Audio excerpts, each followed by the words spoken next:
Bon dia!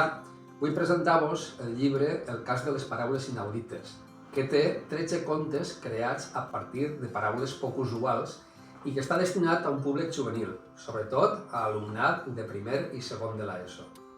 Els temes del llibre són molt variats. Tenim històries d'amor, d'aventures, de ciència-ficció, d'intriga, que contenen unes bones dosis d'humor per a fer-les més divertides. El títol de cada conte presenta una estructura similar: el cas extraordinari, el cas increïble, el cas insòlit, etc., que es completa amb les paraules estranyes: vincapervinques, mirmecòfaga, llepafils.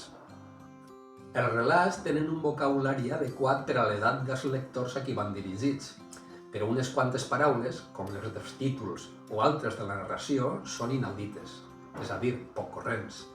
I per tant, si voleu saber què signifiquen, caldrà buscar-les al vocabulari que hi ha a les pàgines finals del llibre o al diccionari quan allí no hi apareguen. El diccionari ha sigut un dels grans invents de la humanitat. En paper o digital, en resolen els dubtes lèxics i poden donar peu a alguns jocs com els que hem seleccionat en la proposta didàctica del llibre que trobareu a la pàgina web onadaeducació.com. Que vos divertiu llegint i també jugant amb les paraules dels diccionaris.